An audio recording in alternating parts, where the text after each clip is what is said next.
Non-stop ang pagmamahal niya sa inyo gamit lamang ang isang kutsara kahit na kayo ay magka-LDR. Hello mga guys, kumusta kayo? Panibagong araw, panibagong video na naman tayo. And sa araw na ito, isa na namang video ang aking ituturo sa inyo na simpleng gabay o simpleng pamamaraan na makakatulong sa atin. At bago ang lahat, gusto ko lang mag-disclaimer sa mga taong hindi naniniwala at hindi gusto ang mga kagaya nitong video. Please skip this video and maghanap kayo ng videos na gustong gusto nyo. Dahil ang video na ito ay para lamang ito sa mga taong naniniwala and gusto mag-try. Sa lahat po ng mga nagko-comment po dito sa aking video dito sa loob ng aking channel, mag-ingat po sa lahat ng mga nagre-reply sa inyo na dinadala kayo sa kanilang WhatsApp in Imo app upang makaiwas po tayo sa scam. Sa lahat or dito po ang aking ituturo sa inyo, gamit lamang ang inyong kutsara or gamit lamang ang isang kutsara at non-stop kanyang mamahalin kahit na kayo ay magka-LDR. Dahil sa panahon ngayon, lalo na kapag kayo ay LDR, meron talagang magkarelasyon na talagang magkakalabuan, meron talagang magkarelasyon na talagang masira. Kahit na kayo ay magka-asawa or magka-boyfriend, girlfriend, talagang masisira at masisira dahil sa dami po ng mga pagsubok ngayon, sa dami pong darating sa atin na hindi natin kayang pigilan, kaya naman ay masisira po ang ating relasyon. Lalo na kapag wala po ang ating mga partner, kapag wala po sa ating tabi, lagi yung partner natin, kaya naman ay minsan yung partner natin ay nagluloko or di kaya ikaw yung nagluloko. Dito po ang aking tuturo sa inyo ngayon upang pagtibayin ang inyong relasyon at talaga namang walang hinto ang inyong pagmamahal hanggat kayo po ay nabubuhay pa dito sa mundo. So, ito po ay pwedeng gawin sa parihasang kasarian, babae ito babae and lalaki ito lalaki. Siyempre naman sa ating babae at lalaki na mag-partner. So, pwede siyang gawin kahit na kayo ay magkalapit or magkasama lagi sa inyong pamamahay, magkasama lagi and syempre magka-LDR higit sa lahat. Ang kailangan lamang natin dito is kailangan mo lamang dito ng isang kutsara. Isang kutsara lamang. Syempre stainless or ganito po na kutsara. Huwag po gumamit ng plastic. So, ayan po, kutsara. And kailangan din natin dito ng maliit na pirasong papel. At syempre panulat at kailangan din natin dito ng honey o di kaya asukal. Kung meron po kayo asukal, pwedeng brown, pwedeng white sugar. So yun po ang dapat nating ihanda. Ngayon kapag ready na yung mga naibanggit ko, ang isunod po ninyong i-ready isang inyong sarili. I-ready ninyo ang inyong sarili, kailangan na alam po ninyo sa inyong sarili na gustong gusto ninyo itong gawin at ito po ay makakatulong sa inyo. Ito po ay isa sa mga dahilan na matibay o mapagpatibay po ang inyong relasyon. And ayun po, kailangan na buo po ang inyong loob sa paggawa at mag-isa lamang kayong gumawa nito.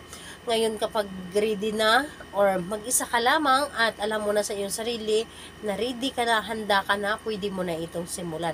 Ang gagawin mo lamang dito sa inyong papel, isulat nyo lamang ng 3 ulit yung pangalan at apelyido ni target. 3 ulit po, pangalan, apelyido ni target. Yun lamang ang inyong isulat.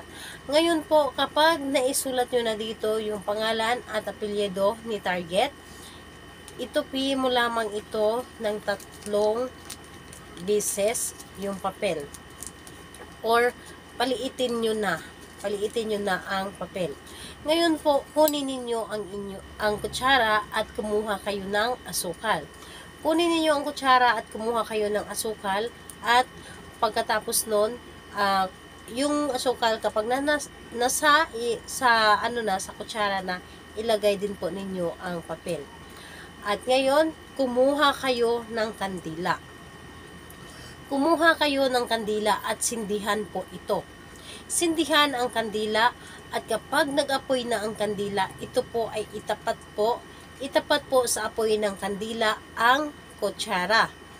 Itapat po sa apoy ng kandila ang kutsara and hayaan ninyo na matunaw ang asukal nito.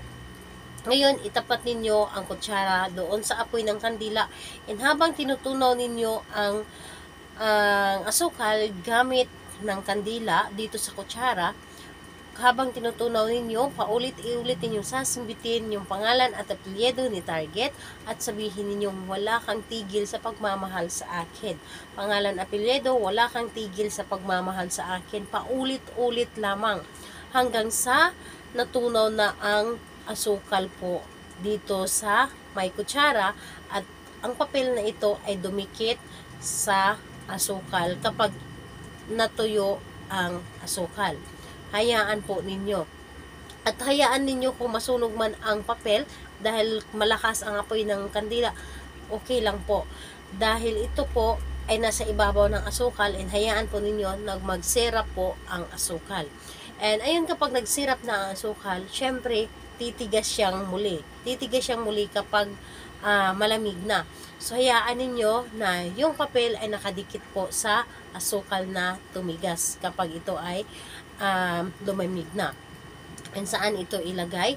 Kumuha kayo ng lagayan kahit garapon or ano po yung pwede ninyong paglagyan, ilagay po ninyo sa loob ng inyong cabinet. Hayaan po ninyo ito dahil ito ang isa sa mga dahilan kung bakit hindi matigil sa pagmamahal sa inyo ang inyong partner.